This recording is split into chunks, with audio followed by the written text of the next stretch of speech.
bali mu ggwanga Uganda ate n'abali Mutalamanja tukwagala nnyo bali kuwanga ate otugoberera. Nnaku z'omwezi 25 gwa 7 nnaku Lwakutaano omwaka 2025. Kama tukwebaza kubanga oli mulungi, tukuddiza ekitiibwa n'amatendo. Amakya g'olwaleero tusaba Omwoyo Omutukuvu ajje atulungamye mu Kristo Yesu Omwana wa Katonda omulamu. Mwetusabidde. Amiina. Kale buuza kuba kulaba n'abakuwuliriza. Okola ky'amaanyi nnyo gwe wenna tugoberera, weebale okutwegattako mu Kristo Yesu.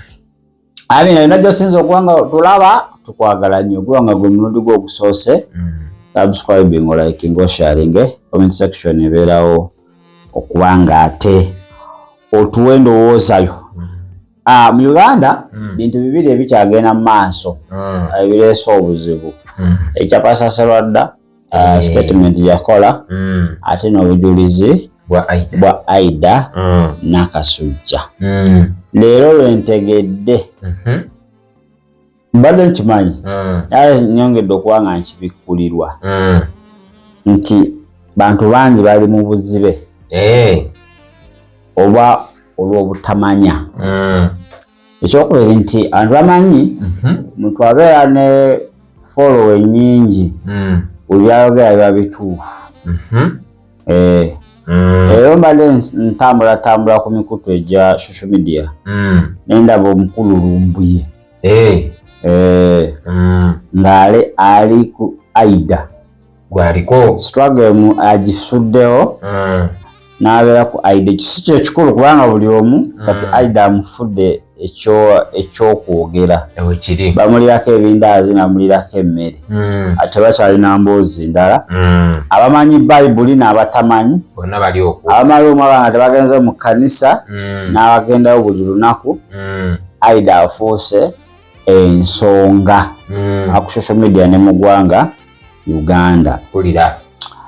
Ejjo twagala full figure naye avuddeyo naye besimalirako budde. Kakati omuliro n'abantu bamu bamutwalanga mbw'omumanyi mbw'amanyi nnyo kubanga atera obbaawo ebyama bya social media biki ebya State House abantu bamutwala nnyo okuba mbw'amanyi mbw'era waayogera ekintu kiba kituufu. Kakati mu katambi ako yalimbye emboozi ya social ya Aida buyinza okuba diversion mbweno state mission. State mission mbu Aida ayinza okuba nga ateebwamu ssente state okubuzaabuza abantu bajja ku mulamwa anti kati abantu bintu byonna babivuddeko bali ku Aida. Kayero mbe yagamba eyinza okuba state mission. Kati nekinzijukiza mukwano gwange omwono ono Musalamaji simanyi yeyitani Musamaji ono akola ne Waiswa. Kati lumu waliwo baali e Kampala ne balumbibwa.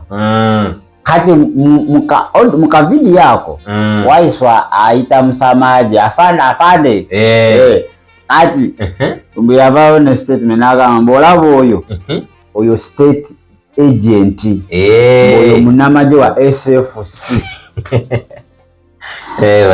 Samaji yagamba onali ndaba nnyo Lumbuye naye okuva ku olwo namwesonyiwa okugamba muze ndi wa Kakati obaye Abannayuganda bazibe bo era bangi babikkiriza kuba aleesaako n'aleeta n'ako munnamagye naye yagamba yafaako nga muto n'abugatta n'agamba eno state mission.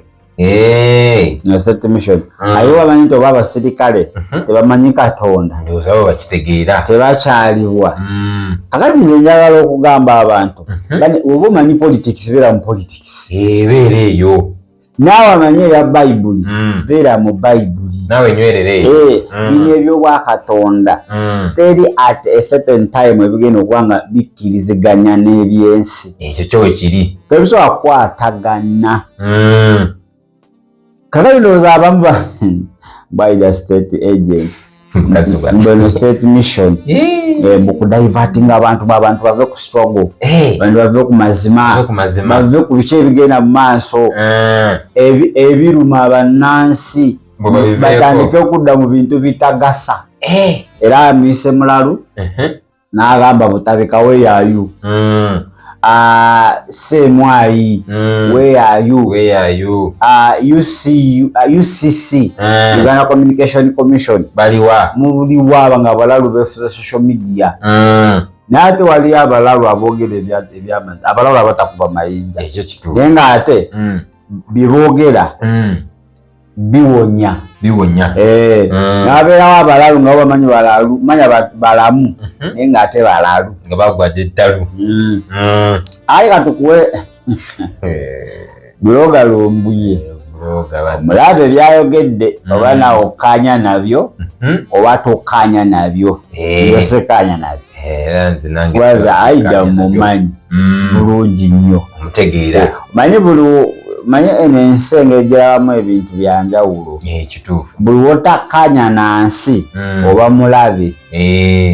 Ate mu kaseera kano ak'ebyobufuzi. Manyi embozi Aida egenze nejjira mu kaseera nga tuli mu kacamuko ka politics. Nesaanikira primary za NRM zono buluba NRM bwonna nebusaanikira. Nesaanikira byonna ebigenze mu maaso mu ggwanga ebikyawulikika nebibika.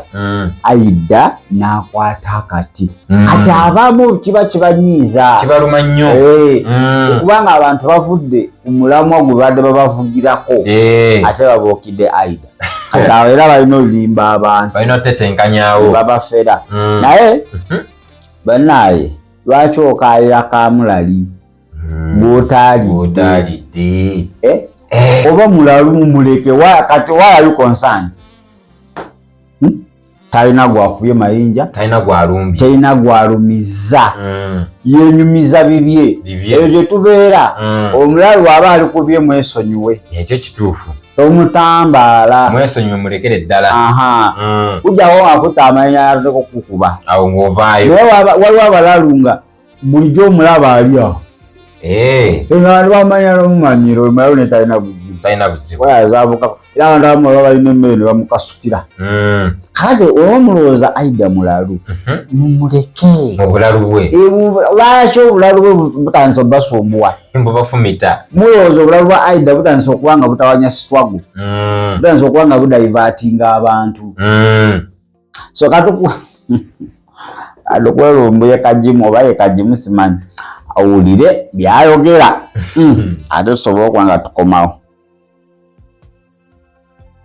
Waliwo emboozi zitandise okutambula ku TV, ku radio, ku social media nga zimisiridinga abantu. Waliwo omukyala gwe bayita Aida mulokole agamba nti yafa n'agenda mu ggulu era n'asanga buli kimu mu ggulu gyekimu n'ayogera bitakwatagana. Oyo mukyala si mulamu. Abanyumirwa byayogera olw'ensonga mulina stress temulowoolezaako ku baana bammwe muzadde na biki bawooza. Oyo mukyala mulamu. Omukyala psycho. Naye it has become a trend n'abantu abamu okutandika okujja okweroboza ebintu by'emimu.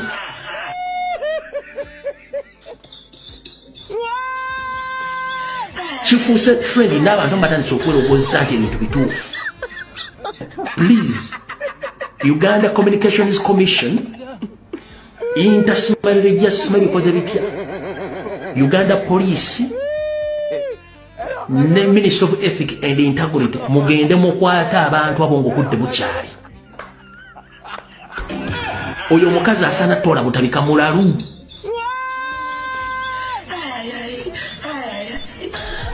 Tubadde tulya nezireeta n'omusirikale ali mu uniform. Kati wengambidde nti this is a state funded diversion nenga tebaagala kyogerako kuba omukazi oyo akifudde lunyenga ajja ayogera ebigambo ebyo nga mumukifudde comic naye alina message gyasindika eri abantu. Kati waliwo mujaso yazze n'akola lesebo statements kati muwulirize bulungi nnyo. emizimu ginzita era bwe janzita nejikutta n'ofiira ddala nafanga nkyali muto nali muto mu mwaka gumu kitundu awo bebiri nafa era baŋŋamba kuba sitegeera naye baŋŋamba naye nkiraba paka kati tekivanga mu bulamu bwange nga bwe nafaako neŋŋenda bwe nagenda kati nga nsanga taata wange bagenze mu kuziika omwoyo gwange gwasituka ne gulaba nga bagenze okuziika kati nze nagoberera mbuna bagoberera nga bagenze eyo batuta omubiri gwo yali ali eri nga bali ku ntaana bwe bati saawa y'okuziika nga bali ku ntaana bunanengera nga ndi wala nze nkiraba paka kati nkuze mu nsi ey'omwoyo kiraba paka tekisangukanga mu bulamu bwange kati no problem emizimu gyamutta ng'akyali muto naye kati wali ayogera kyembagambye waliwo reverse psychology gwe bali mu kusomesa abantu omanyi mu system ya dictatorship they can create anything to confuse and to divide the people kati oba temulina bongo temujja kitegeera agambye emizimu gyamutta nga wa myaka 23 n'afa kati musajja mukulu ali manyiga UPDF ne ayogera mizimu gyamutta nga myaka 2 ne kati mulamu ayogera kati Butabika, what is your main job here? Butabika mutujambo mulimu gwa mumuchi. Nkudire mo uli yayogera. Bine babazanya reverse psychology kati omwana omuto wawulira ebintu bino. Ngaludde ku simu ya kitawa ku TV oba ku kintu kyonna wait a minute bine ebintu bitufu kati balina doctrine gye basomesa abantu ya reverse psychology okubalowooza nti ebintu boogera bine ebintu bitufu. So ngenda kutegeeza Uganda Police, Uganda Communications Commission, Ministry of Ethics and Integrity, Butabika Hospital mutuyambe mujje mukwata omusajja ono mukwate n'omukazi oli Aida. Bamesiridinga abantu. Ensonga za mugamba nti okujjako nga mugakibweterete yaliyo. Kakati? Yoyo lumbuye. Lumbuye. Munnabyabufuzi bloga. Naye ng'akola ki mu side za bya politics byabufuzi kati walaba nga tewaliwo ekisaanikidde sekita ye awulira bubi nga tesimukkiriza era si lwalina okujja mu nzija eyo gy'okoze ki gy'owulidde tusomera abakoliiso ekisooka 2:14 abakoliiso ekisooka 2:14 soka ojinsomerawo abakoliiso ekisooka 2:14 First Corinthians chapter number 2 verse number 14 tandika ku 13 kale agamba bw'ati agamba nti n'okwogera temwogera ebyo so mu bigambo amagezi g'abantu bye gayigiriza wabula omwoyo byayigiriza agamba nti bwe mutegeereraganya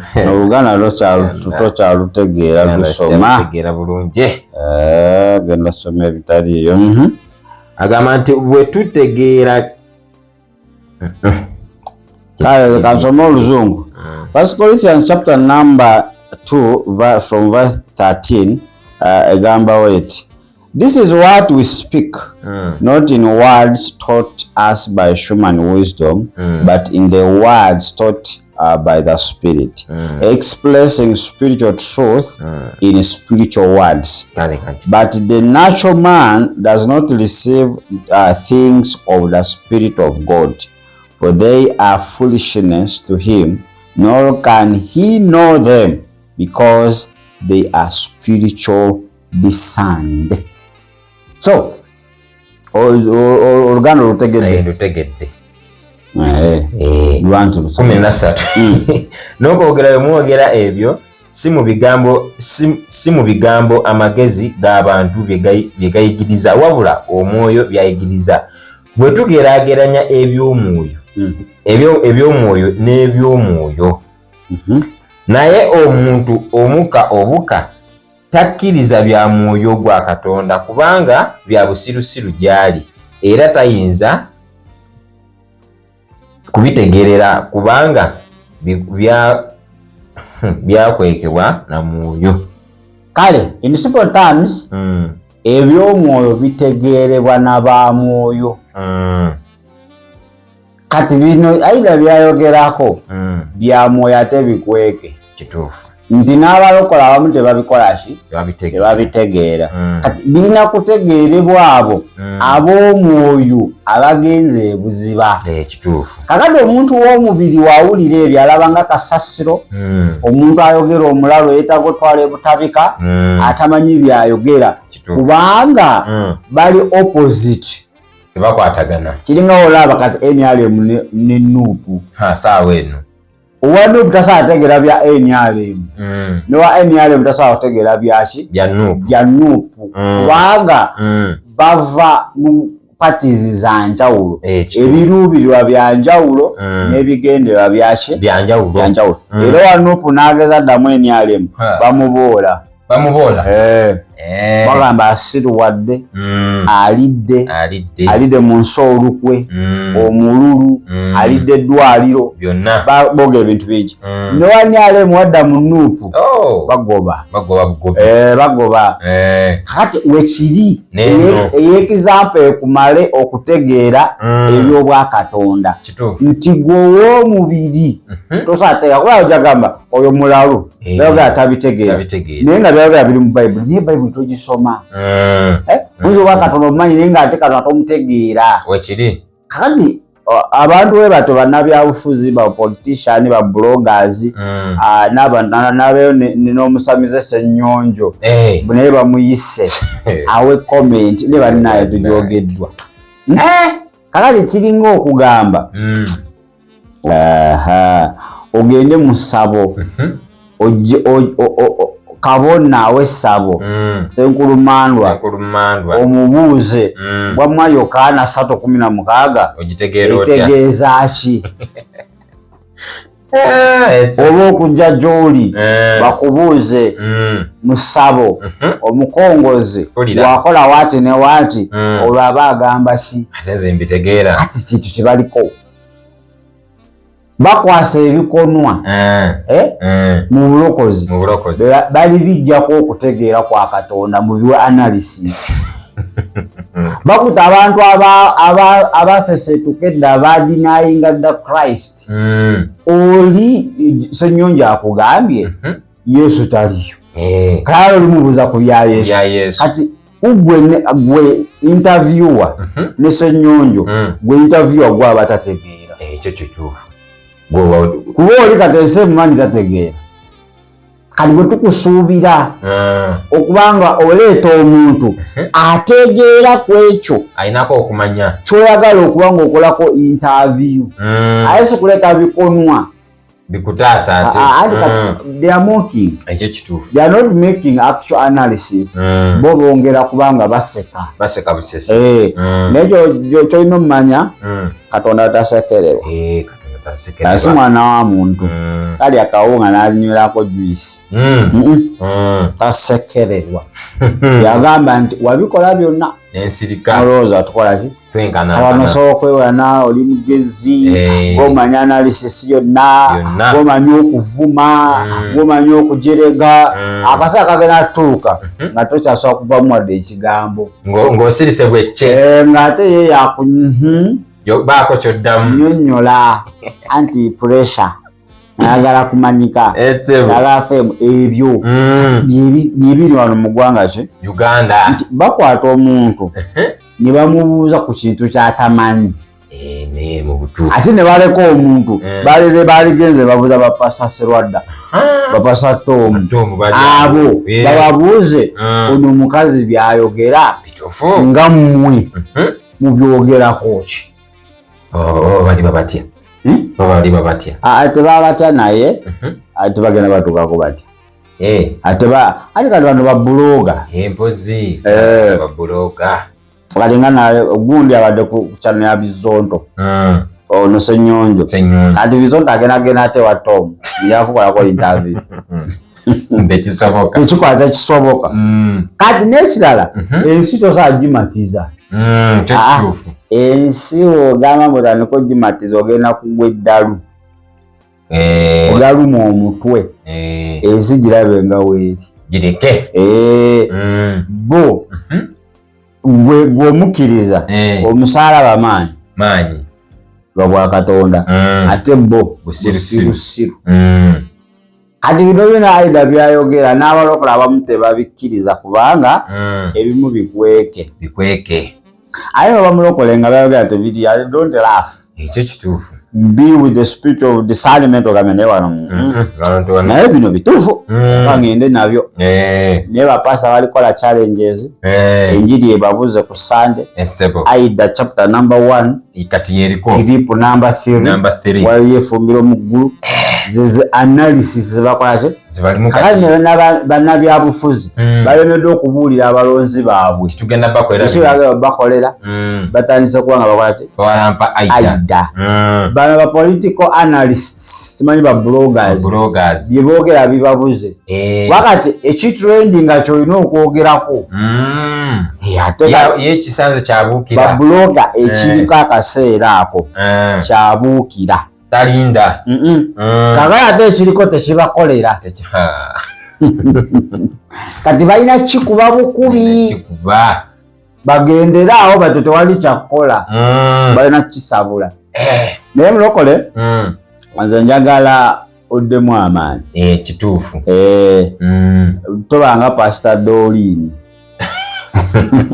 damu amaanyi ogumeki ogume omwoyo byonna bye boogera byesonyiwe agwe bikuyite ku matu weesomere bayibuli oyo buloga si bayibuli ekyo kituufu ye wakkiriza oyo Yesu ku bye bamwogeredde ne bye boogeredde Aida biriwo ebisinga bayogera Yesu bamukola biyitirivu bingi nnyo era olwedde bulijjo batuvuma mbu tuli balalu tuli balalu tetutegeera tuli basiru ezino endiga tamanyi na gye ziraga endigo basala ne bafuukidde ki akayane bafuukidde akayinja mu ngatto balinyiridde akayane mbu bayita butabika egyetaase butabika jangu otaase abala abavaayo ku social media ne bavuma ne bavoola ne bakunama babo abagezi abo bategeera kakati ajja n'ababuulira Katonda mbwoyo musiru oyo owaya tekuli mbwera butabika oliwa UCC kati gwe byolimbye emyaka gyonna UCC nga tekujjanga nze ndowooza nisookedde ennaku ye mwennyini so ovumye mutuna babuloga kuno nga bo bavumye nga yakutandiseeko n'abafa nga tonazaalibwa abavuma ninga tebamugjaako bawemula buli kiramu kati temugamba nti ebyo bye birungi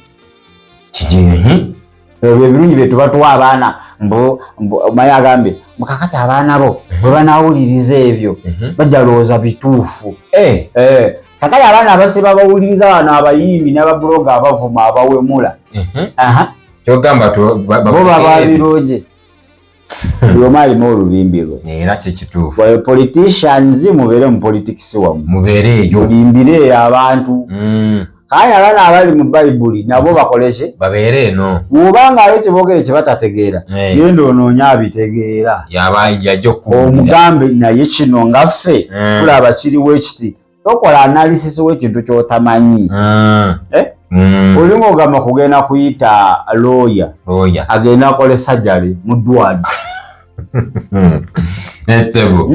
bonna basoma naye byanjawulo gwolina byowasoma byomanyi byokola analysis nona alina ebitabo bye kati byebyo kuyingirira sekita gyotalinamu experience etamukwata oba lawyer aye togenda bakuyita okugenda okukola sajjale aye totugenda ate gwe okusinza kawairo namba 3 lwaki walwadde kirabika biri musawo yekka yabisobola kakati naawe eringa wali mu kooti naawe ojja mukwatira awo kati singa buli omu akola ogugwe naye ensi weetyo ensi okuva ku lubereberye paka kati Katonda waabwe amagezi gego gakoze ki gabawadde naye mulokole nze ndiwo okugamba okuva n'olwaleero nyweza Kristo. Amunyweleze ddala. Tokkiriza buloga, tokkiriza muntu yenna n'abapasitawo kutandika kwogera bikikinike ku Yesu n'omuvaako. Kituufu. Oyo muleke. Mwesonyiwe. Ate Yesu yaliwo wali agenda wabeerawo. Mirembe na mirembe. Bamuvuma ne bagenda. Bagenda muvuma bagende. Yakyaliwo. Kajulu kukalinga olusozi ki? Sayuni. Kakati omuntu gwe bavuma nga yongera kubeera femu. Naye atiisa. Yesu singa teyali waddala be bamuvumye okuva nga yakazaalibwa. Singa eyo chapter ya Yesu yaggalawo. Naye buli lunaku ekitiibwa kya Katonda kyongera kulabisibwa. Abongera okumutegeera bangi. Kituufu. So anze muganda wange Aida wamato gwa musuubi ayongere bwongeze tebakuyita ate n'ogamba sumba kansoke neeyawulemuko ngende mu kusaba kasoke mpumule mu social media omwaka no awo omanyira nti olikola effect mu bwakabaka bw'omubi oli bakosa lwaki bonna bavuddeyo oluba golokose omanyi tekitegeeza eggwanga lyonna lyonna ng'olisaanikidde kugambe n'abatategera Luganda balikola bi challenge atisa mumunyiza muli bafumba alabitegera bagamba so baba muganda ayongera agenda maaso naawe ayina message ayina Katonda kye yakugamba okola totiitira ekyo kituufu abantu buso agenda kwogera bino bagenda kwogera biri go on agenda mu maaso ate tujalekera social media sitaani yegazanyi abawe muziboka